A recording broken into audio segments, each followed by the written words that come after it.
The muted beep of the long-range scanners was the first sign that something unusual had entered Earth's atmosphere. Greg Wilson, chief technician at the North American Space Observatory, rubbed his tired eyes before leaning closer to his monitor. "That can't be right," he muttered, checking the readings again. What began as a typical Monday in 2087 quickly transformed into the most significant day in human history. The objects moving into Earth's orbit were not meteors or space debris. They were ships, massive, gleaming vessels of clearly artificial design. News of the visitors spread rapidly. Global communications networks buzzed with speculation and fear.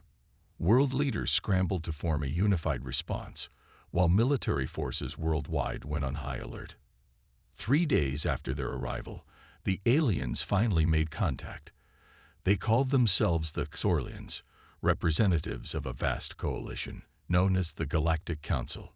Their message was simple: they wished to meet with Earth's leaders. The United Nations selected 2 diplomats to represent humanity. John Carter was a seasoned negotiator with decades of diplomatic experience. Lisa Wright was a brilliant linguistic specialist who had pioneered new translation algorithms.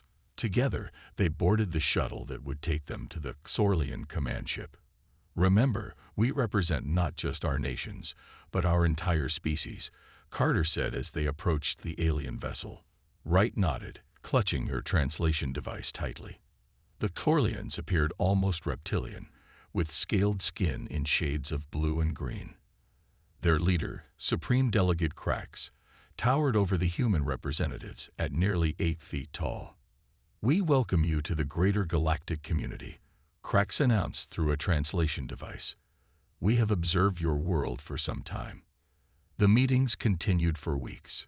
Carter and Wright presented humanity's case for joining the Galactic Council, highlighting Earth's cultural diversity, scientific achievements, and peaceful intentions.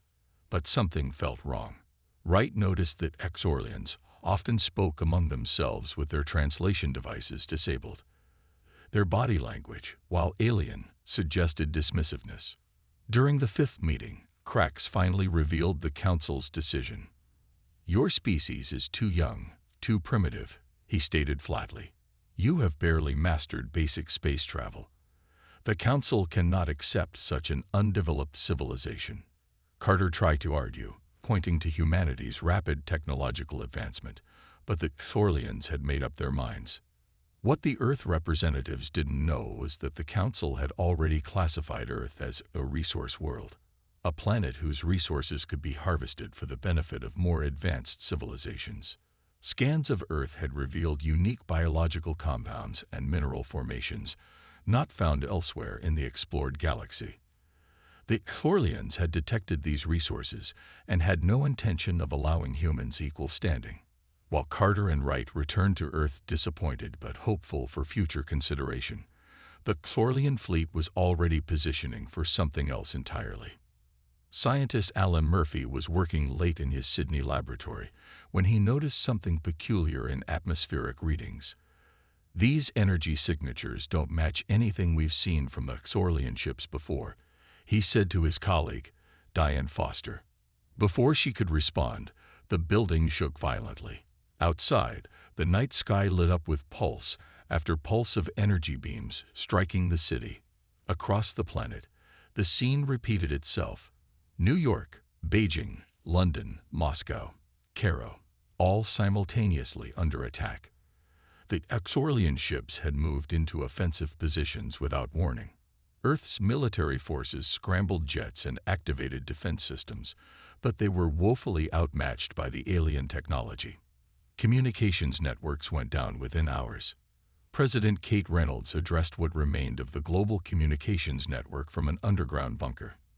"People of Earth, we are under attack by the same beings who approached us with promises of friendship.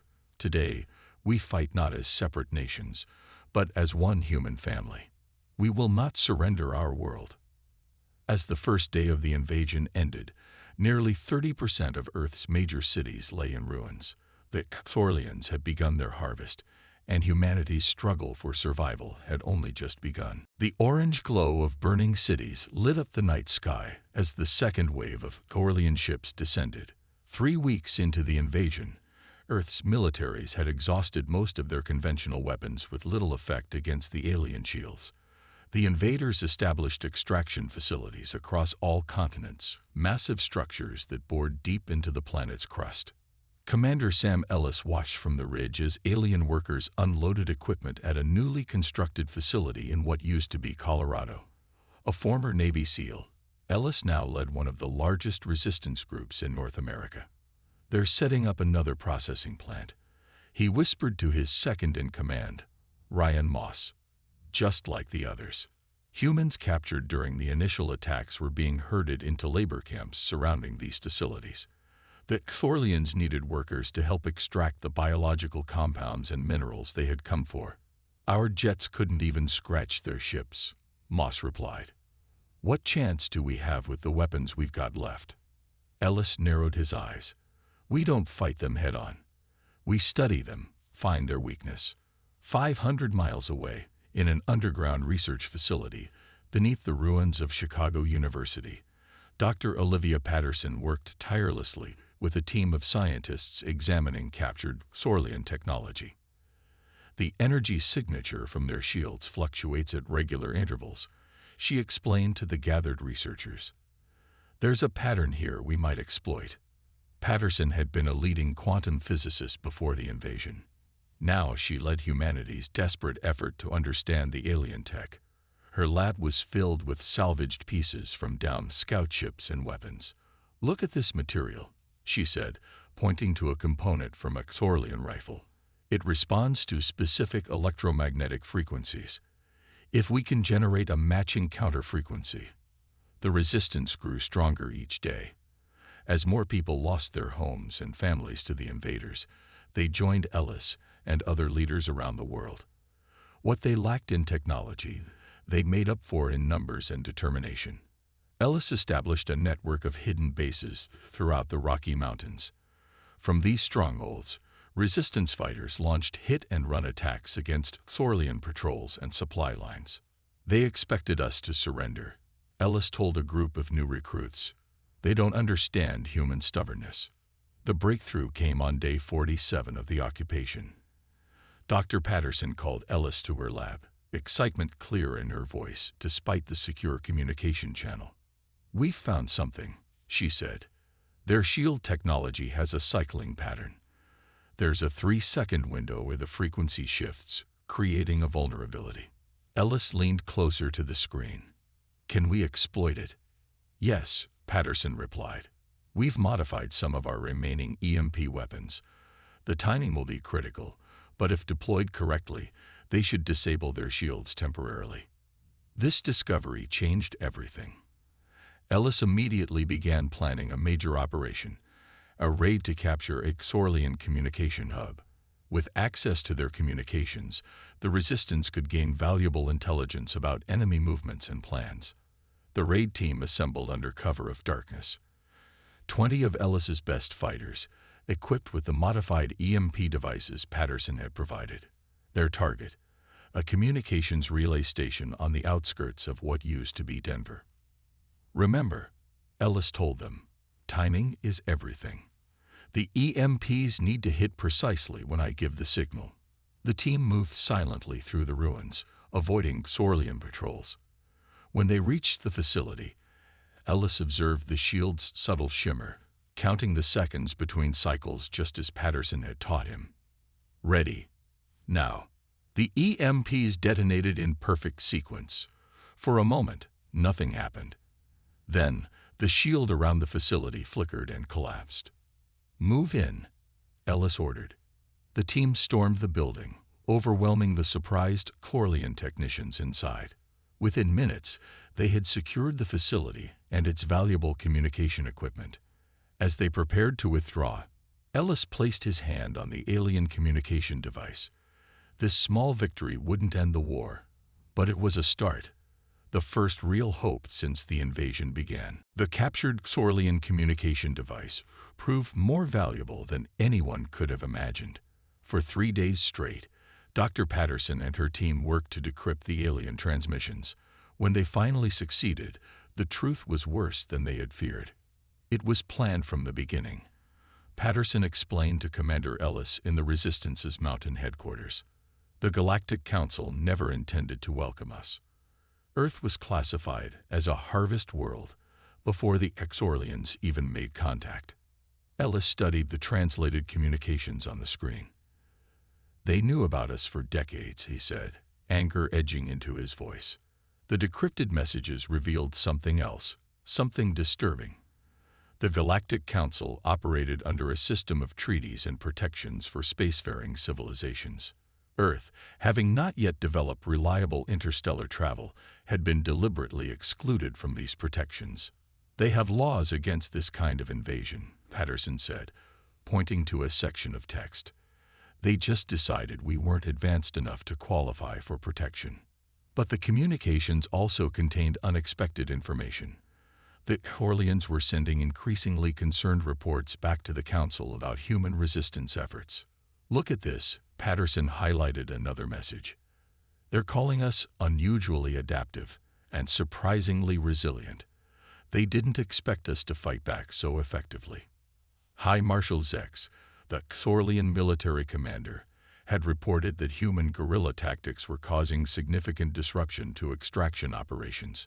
Unlike other species that Exorlians had harvested, humans refused to accept defeat.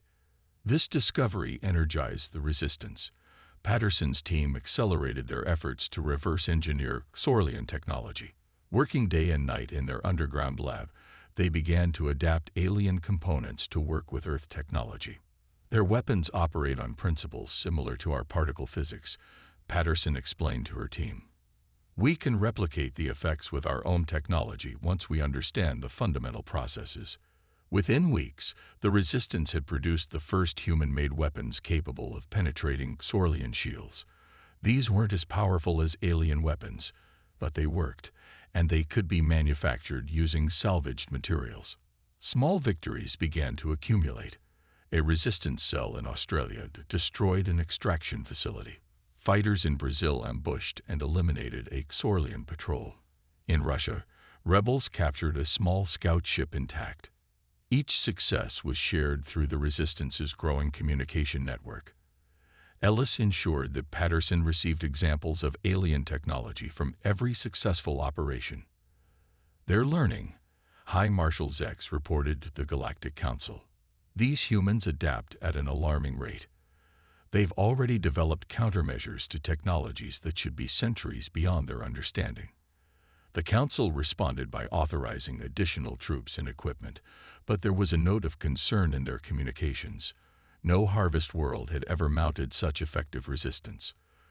The turning point came when a Exorlian assault force attacked the Resistance's mountain headquarters. Ellis had anticipated the attack and prepared defenses based on Patterson's new technology.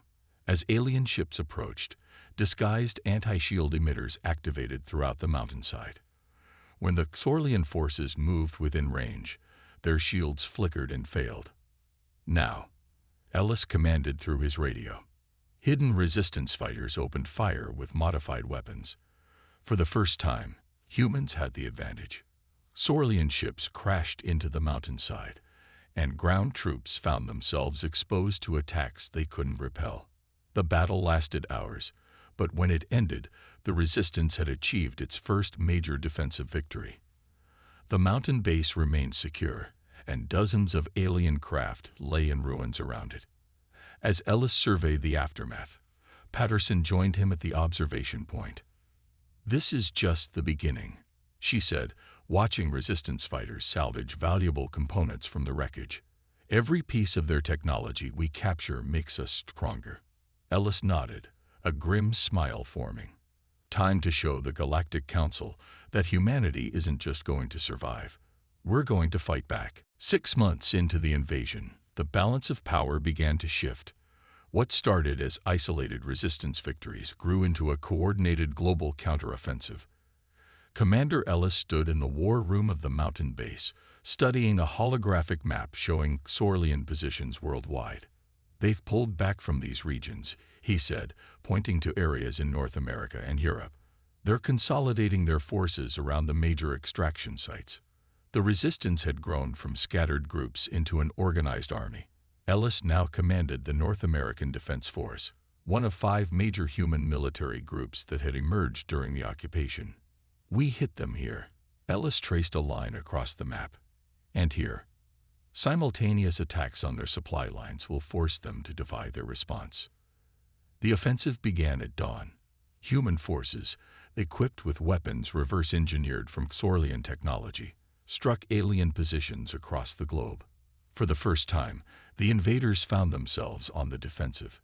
Dr. Patterson's work had progressed beyond weapons. In a massive underground hangar, she supervised the completion of humanity's first starship. We've integrated their propulsion systems with our own structural design, she explained to Ellis during his inspection. It's not as advanced as their vessels, but it's space-worthy. The ship, named Phoenix, had been built using salvaged parts from downed Xorlian craft. It represented humanity's determination to take the fight beyond Earth. How soon can it fly? Ellis asked, running his hand along the ship's hull. 3 days, Patterson replied. We're finishing the shield calibrations now. News of the human counteroffensive reached the Galactic Council. The Xorlian representative, Sub-Commander Varric, addressed the emergency session. We require reinforcements immediately, he demanded. These humans have developed countermeasures to our technology far more rapidly than anticipated. The council chamber erupted in debate. Some members expressed concern about the escalating conflict. This was supposed to be a standard resource extraction, said the Melnarian representative. Now we face a potentially costly war. Perhaps we should reassess. Impossible, Varric countered. Withdrawal would signal weakness. Other worlds would rebel. The council voted to send reinforcements, but the decision wasn't unanimous. For the first time, cracks appeared in their unified stance on the human problem. Back on Earth, a breakthrough came from an unexpected source. During an assault on a Xorlian command post in former Canada, resistance fighters captured a high-ranking officer alive. The prisoner, Sub-Lieutenant Krell, was transported to Ellis's mountain base for interrogation. Unlike previous captives, Krell was willing to speak. Your resistance has impressed many within our ranks, Krell told Ellis. Some of us question the ethics of this invasion. Why tell us this? Ellis asked, suspicious of the aliens' cooperation. Because there are factions developing within our forces, Krell replied. Not all Xorlians support the Council's decision to harvest inhabited worlds. The information Krell provided proved invaluable. He revealed the location of the Xorlian fleet's command ship, currently orbiting in the shadow of Earth's moon. If you could disable the command ship, Krell explained, it would disrupt their entire operation. Ellis immediately called a meeting with Patterson and other resistance leaders. The bold plan that emerged would require perfect coordination and timing. We'll need to get the Phoenix operational immediately, Ellis told Patterson, and prepare a strike team for space combat. As preparations intensified, Ellis found a moment of quiet reflection on the base's observation deck. Looking at the night sky, he could just make out the faint reflections of Xorlian ships in orbit. We're coming for you, he whispered. Across the globe, human forces mobilized for their most ambitious operation yet. The Phoenix underwent its final tests while strike teams rehearsed their roles. The tide was turning. For the first time since the invasion began, humanity wasn't just fighting for survival. They were fighting to win. The Phoenix rose through Earth's atmosphere, leading a small fleet of 7 ships. Each vessel had been hastily constructed using a combination of human engineering and reverse-engineered Xorlian technology. Commander Ellis stood on the bridge of the flagship, watching as the blue sky darkened and gave way to the star-filled blackness of space. All ships reporting ready, Commander, said Lucy Reeves, his communications officer. Formation is holding steady. Ellis nodded, his eyes fixed on the tactical display. Set course for the dark side of the moon. Keep us in the sensor shadow just as we planned. This mission represented humanity's first venture into space combat. The stakes couldn't be higher. If they failed, Earth would lose its best fighters and most advanced technology in one blow. On the engineering deck, Dr. Patterson monitored the ship's systems. The Phoenix's engines were functioning at 90% efficiency, remarkable considering they'd been built in an underground facility by engineers working from partial alien schematics. Power fluctuation in the shield grid, one of her technicians reported. Patterson moved quickly to the control panel. Reroute power from secondary systems. We need those shields at full strength when we engage. The small fleet moved silently through space, using the moon's bulk to hide their approach from Xorlian sensors. Intelligence from the captured officer had given them the patrol patterns of enemy ships, allowing the human fleet to slip through gaps in their coverage. As they rounded the moon, the massive Xorlian command ship came into view. Named Dominance according to their intelligence, it dwarfed the human vessels, a city-sized craft surrounded by a protective screen of smaller warships. They haven't detected us yet, Reeves confirmed, monitoring enemy communications. Their attention is focused toward Earth. Ellis keyed the fleet-wide channel. All ships, remember your training. Hit fast, hit hard, and don't stay in one place. Our advantage is they don't expect us up here. The human fleet accelerated toward the Xorlian formation. They closed half the distance before alarms finally sounded on the enemy vessels. Now, Ellis ordered.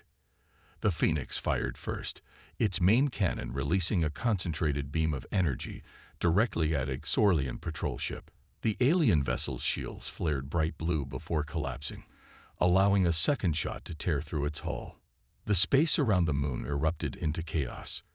Human ships darted between much larger Xorlian vessels, using their smaller size and greater maneuverability to avoid return fire while striking vulnerable points.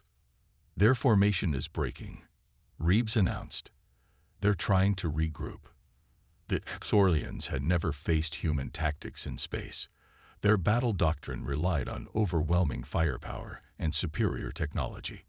Advantages that meant little against an enemy that refused to engage on expected terms. 2 human ships took direct hits and began venting atmosphere, but the crews managed to maintain enough control to crash their dying vessels directly into Xorlian ships, causing significant damage. We've created an opening to the command ship, Ellis said, noting a gap in the defensive screen. All remaining ships form up on Phoenix. We're going for the main objective. The 4 surviving human vessels punched through the gap, taking fire from all sides as they approached the massive command ship. Patterson's modified shields held against impacts that should have destroyed them instantly. Targeting their bridge section, said the weapons officer. Ready on your command. Ellis took a deep breath.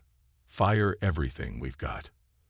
The combined firepower of the human fleet concentrated on a single point of the Xorlian command ship. For several seconds, nothing happened. Then, a bright flash signaled the collapse of the shields in that section. The next volley tore into the ship itself, sending debris spinning into space. We've breached their hull. Reeves shouted over the noise of the Phoenix's straining engines. Boarding teams, launch now, Ellis ordered. 20 small craft ejected from the human vessels, each carrying 10 elite fighters. They rocketed toward the breach in the Xorlian ship, even as enemy vessels converged to protect their flagship. As the boarding craft disappeared into the massive ship, Ellis received an unexpected transmission. It wasn't from Earth or any human vessel. This is Captain Nera of the Nerathi scout ship Windseeker, came a voice unlike any Xorlian they'd heard before. We've been observing your battle. Perhaps we should talk. The Nerathi proved to be unexpected allies. Captain Nera explained that her people had also suffered under Xorlian expansion, but lacked the military strength to fight back effectively. The alliance formed in the shadow of Earth's moon would change the course of the war. 3 months after the battle for the Xorlian command ship, a combined human Nerathi fleet emerged from hyperspace at the edge of the Xorlian home system. 27 ships, the largest force humanity had ever assembled off Earth, moved in tight formation toward the inner planets. On the bridge of the flagship, now named Vengeance, after the Phoenix was upgraded with Nerathi technology, Admiral Ellis studied the tactical display. Thorlian Defense Fleet is moving to intercept, reported Reeves, now his executive officer. 43 vessels, standard combat formation. Ellis nodded calmly. Send the signal to all ships. Begin Phase 1. The human fleet suddenly broke formation, splitting into smaller groups that accelerated in different directions. This tactic, developed during months of fighting near Earth, consistently confused Corlean commanders who relied on traditional formation combat. They're dividing their forces to chase our groups, Reeves confirmed. Just as expected. Ellis allowed himself a small smile. Launch fighters. Hundreds of small craft poured from the larger vessels, swarming toward the now separated Thorlian ships. These fighters carried Dr. Patterson's newest weapon, shield disruptors that could temporarily create gaps in enemy defenses. In the Galactic Council emergency chamber, the scene was one of barely controlled chaos. Representatives from 24 species argued loudly as reports of the human fleet's advance came in.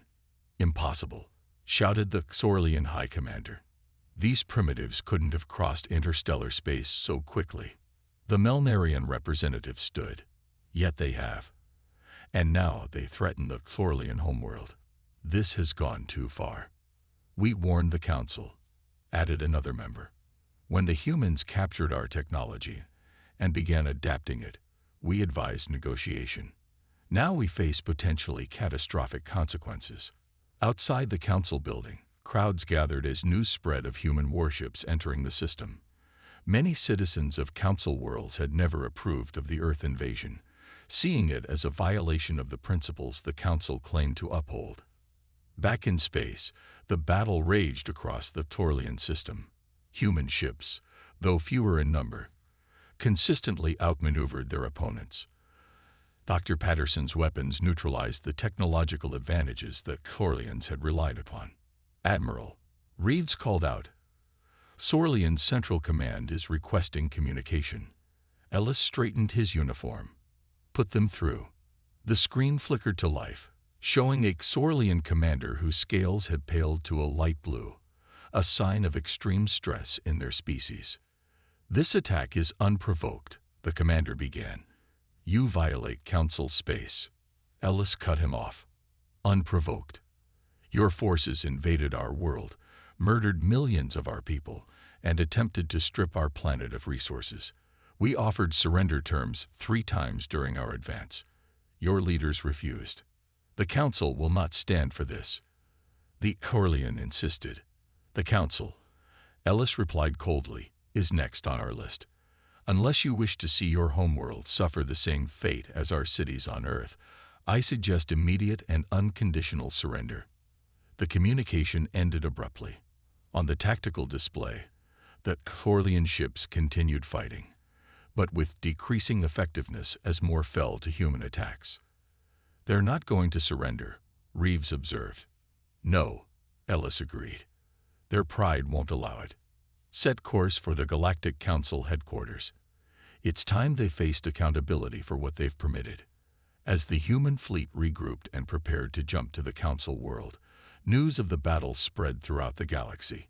Species that had suffered similar treatment by the Council watched with growing interest. Some even began preparing their own ships to join the human cause. The Vengeance led the fleet into hyperspace, leaving behind a shattered Thorlian defense force. When they emerged, the gleaming towers of the Council world filled their view screens. All ships maintain position, Ellis ordered. Let's give them time to consider their situation. Within minutes, the Council requested an emergency meeting with the human representatives. The central chamber of the Galactic Council headquarters fell silent as Admiral Ellis and Chancellor Patterson entered. The 2 humans walked confidently down the long aisle, their footsteps echoing against marble-like floors. Representatives from over 30 alien civilizations watched with a mixture of fear, curiosity, and respect. The Council recognizes the representatives of Earth, announced the Presiding Elder, a tall, willowy being from an ancient species. Ellis stood at the speaker's podium, his gaze sweeping across the assembly. Just 1 year ago, these beings had dismissed humanity as primitive and unworthy of protection. Now they sat in uncomfortable silence before the leaders of a fleet that had defeated their strongest military power. "Members of the Galactic Council," Ellis began, his voice steady and clear, "we come before you not just as representatives of Earth, but as the voice of every world that has suffered under your selective application of justice." Chancellor Patterson activated a holographic display. Images of devastated Earth cities appeared in the air above the chamber. Scenes of Thorlian labor camps and extraction facilities followed, documenting the invasion in stark detail. "This is what your council permitted," Patterson said. "The attempted destruction of our civilization while you looked away." The Thorlian representative rose to object. "We followed established protocols for resource acquisition from pre-spacefaring worlds." "Silence," ordered the presiding elder. "You will have your chance to speak." Patterson continued the presentation, now showing evidence taken from captured Thorlian command ships. The data clearly showed council members had approved the invasion despite knowing Earth was an inhabited world with an advanced civilization. "We have 3 demands," Ellis stated. "First, immediate reparations to Earth for the damage caused. Second, recognition of Earth and all other developing worlds as protected under council law. Third, those responsible for authorizing the invasion will face justice." The chamber erupted in voices. Some council members shouted objections while others conferred urgently with their aides. "You are in no position to make demands," the Thorlian representative declared. "This body has governed galactic affairs for 10,000 years. Ellis looked directly at the Thorlian. "Your ships are destroyed. Your defenses have fallen. Our fleet surrounds this world. We are in every position to make demands." The presiding elder raised a hand for quiet. "The council must deliberate on these matters. Please withdraw while we discuss." "No," Ellis replied firmly. "Those days are over. We will remain present for all deliberations concerning Earth." After 12 tense hours of debate, the council reached its decision. The Thorlian leadership would face trial for crimes against an inhabited world. Earth would receive significant reparations in the form of technology and resources. Most importantly, the Council Charter would be amended to protect all intelligent species, regardless of their technological development.